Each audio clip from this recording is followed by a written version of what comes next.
Ah, meron ka bang kilalang pwede mong i-refer na mag-a-apply as dishwasher dito sa cafe? Mas priority ko yung mga i-refer nyo.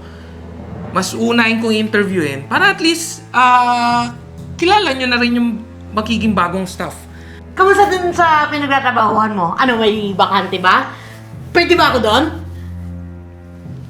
Walang bakante doon ngayon sa pinagtatrabahuan ko eh. Oo, wala.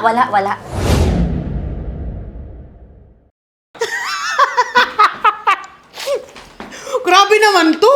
Tumba-tumba pa sila. Eh, pinsan! Ano, papasok ka na sa work mo? Oo, pinsan. Bakit? Ayun, eh. Pinsan, pasok mo naman ako dyan. Wala kasi akong racket ngayon eh. Tsaka kailangan ko rin ng pera eh. Sinisingil na kasi ako dyan sa apartment ko. Hindi kasi racket to eh. Regular work to. Eh, pwede na yan, pinsan. Ipasok mo ako tapos i-backer mo ako para madali akong makapasok. Pinsan, nakalimutan mo na ba yung ginawa mo dun sa mga trabaho na nirefer kita? Kung hindi ka naman laging late, hindi mo naman pinapasukan. Kaya ang ending, ako tuloy yung nasira dun sa mga pinakiusapan ko para ipasok ka sa work. Eh, pinsan naman, ang papangit naman kasi nung binigay mong work sa akin eh. Kaya nakakatamad pasukan. Sa pinagtatrabahuan mo ngayon, mukhang okay eh. Sa resto ka ngayon, di ba? Gusto ko pa naman yun. Pasok mo naman ako. Sige, itanong ko kung may bakante. Ayun! Ang bait mo talagang pinsan, kaya paborito kitang pinsan eh. Sige, mauna na ako ha. Sige, pinsan, update mo ako ha? San?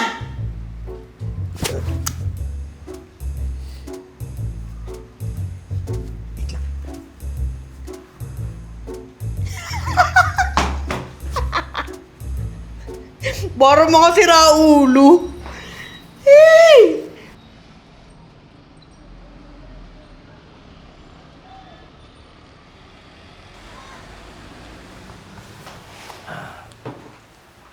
Trisha.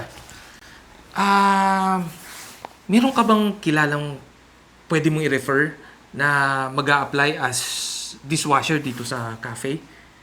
Mas priority ko yung mga i-refer nyo.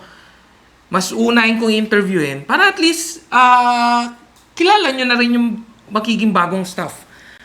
May kilala ka ba? May pwede ka bang i-refer? Ay, naku, boss. Wala po eh. Pero hanapan ko po kayo Yes. ng pwedeng mag-apply. Yes. Sobrang kailangan na natin yun as soon as possible.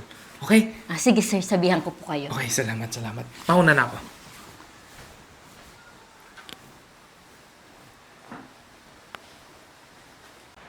Huy, be! Di ba sabi mo may pinsan ka na naghahanap ng trabaho? Ba't hindi mo ni-repair kay boss? Ayoko nga. Kilala ko yung pinsan ko na yun, no? Bukod sa tamad yun, may masamang ugali yun. Baka mamaya, siya pa yung ikasira ko dito sa trabaho dito, no? Di bali nang hindi ako makatulong sa kamag-anak, kaysa naman mawalan ako ng trabaho dahil sa mga kalokohang gagawin nun dito. Ganun? Oo, ganun.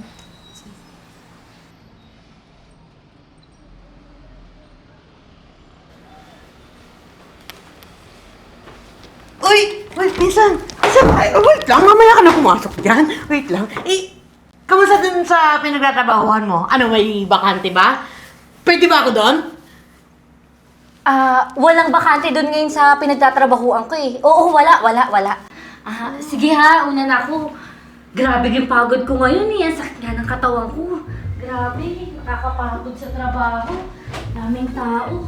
Hirap talaga ng trabaho ko. Wala daw bakante. Ang sabihin mo, madamot ka lang. Ayaw mo lang na masapawan. Kala mo naman, hindi ko alam yung pinagtatrabahuhan mo.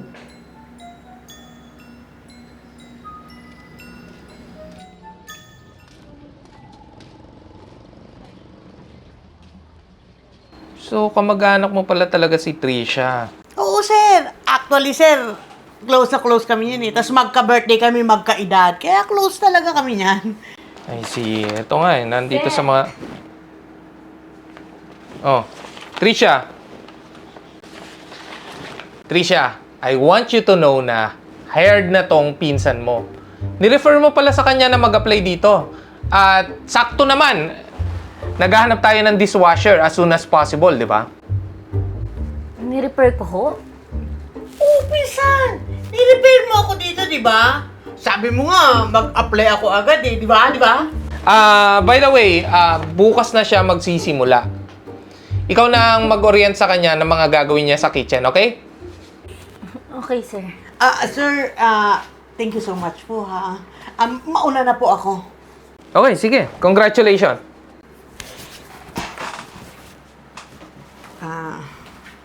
Wala palang hiring ha.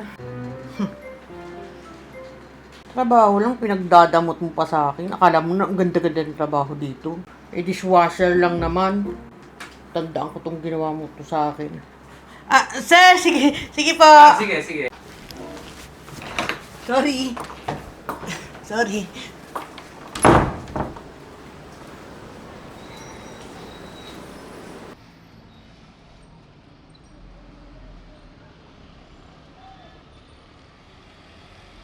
Maybe this time. Pinsan! Oh, Di ba pareho tayo ng ship? Bakit hindi ka pa nakabihis? kagigising ko lang kasi. Tas nag-inuman kami ng mga tropa ko. Ang saya kakagabi. Tapos ayun, may hangover pa. Pinsan naman, alam mo nang may trabaho ka eh. Tapos ganyan pa gagawin mo sa sarili mo. Ako masisira niyan sa pinaggagawa mo eh. Oh, bakit ka masisira? Sariling sikap ko naman kung bakit ako nakapasok din sa pinagtatrabahuan mong cafe. Pero pinsan, di ba nga yan yung ginamit mo sa pag-a-apply na magpinsan tayo at recommended kita? Oh, hindi ba totoo na magpinsan tayo? Ang akin lang naman sana. Manahimik ka na nga! Papasok na! Papasok na, malilate lang. Kung makasita, akala mo, tagapagbana ng kumpanya eh. Visit? Anong oras na? Late na ako.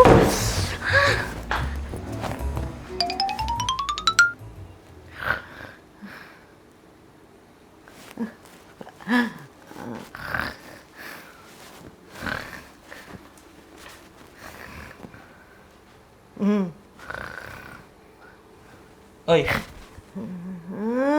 Oy. Ano ba? Uy. Ano ba? Visit ka! Ano to? Ano to, Ami? Boss. Ha? Peak hours? At oras ng trabaho, natutulog ka? Boss, sorry. Puyat lang. Puyat ako eh. Ayoko mauulit to, ha? Sige boss, sorry. Sorry. Ano ba to? Ang basahan.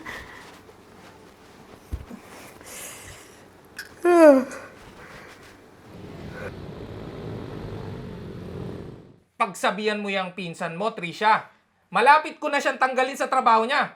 Kung hindi siya late, hindi niya papasukan ang trabaho niya.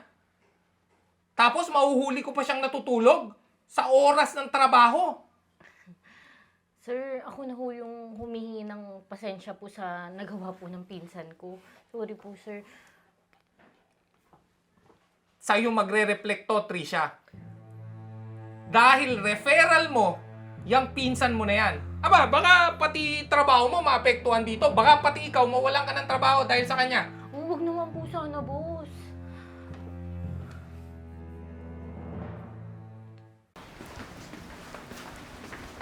Be, pwede ba tayong mag-usap? Ba yun? Antok na ako eh. Be, ayusin mo na naman yung trabaho mo. Masisira din kasi ako sa mga pinagagawa mo eh. Ano bang paki mo? May paki ko kasi alam ni boss na ako yung nagpasok sa isa trabaho. Naiintindihan mo ba yun? Kaya cargo kita. Oy, kung ikaw may pake, ako wala. Tsaka na late lang, tanggal agad. Umabsent lang, tanggal agad. Nahuli ka din kasing natutulog sa oras ng trabaho, di ba? Pagod nga eh. Alam mo, pilitin ko yung sarili ko na magtrabaho, pagod nga. Naiintindihan mo ba? Tanga ka ba? Bobo! At saka, Be, alam mo kung makasita ka, para kang may-ari ng kumpanya. May-ari ka ba ng kumpanya? Tigilan mo nga ako! Visit?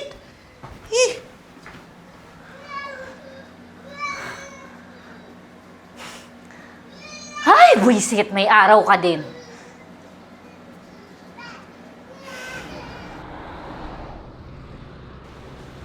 Dito ka pa talaga gumawa ng kalokohan sa restaurant ko, no? Ha? Sorry na, Sir, pinatawag niyo daw po ako. Ano pong nangyari dito? Ito kasing pinsan mo. Kita mo yan? Ha? Kinain niya yung order ng customer. Di ba bawal kumain ng kahit anong pagkain dito sa kitchen? Pero yung order pa talaga ng customer yung napili niyang kainin. Sir, sorry na. Nagutom lang talaga ako eh. At saka nag-crave ako. Kaya tinikman ko lang yung chocolate moist cake. Sir, tanggalin na lang po natin siya. Wala na ho ititunuyang taong yan eh. Pinsan! Huwag mo nga akong matawag-tawag na pinsan. Dahil hindi pinsan yung turing mo sa akin tuwing pagsasabihan kita. Ilang beses na kitang pinagsabihan eh. Pero ikaw pa yung galit, ikaw pa yung matapang. Pinsan, sorry na. Sir, alam niyo po na pinapahalagahan ko po yung trabaho ko. Sobrang mahalaga po talaga yung trabahong to sa akin. Kaya, tanggalin na lang po natin siya. Grabe ka naman, pinsan. Hindi mo man lang ako tulungan dito. Ilang beses na kitang tinulungan. Ilang beses mo na rin namang sinayang, di ba? Hindi mo pinapahalagahan yung mga opportunity na dumadating sa'yo.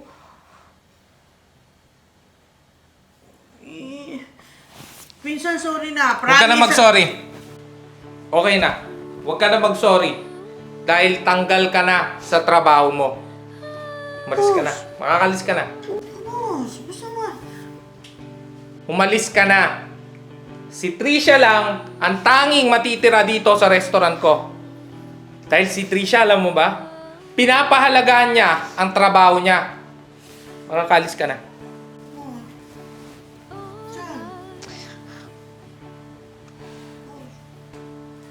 Boss. Pinsan.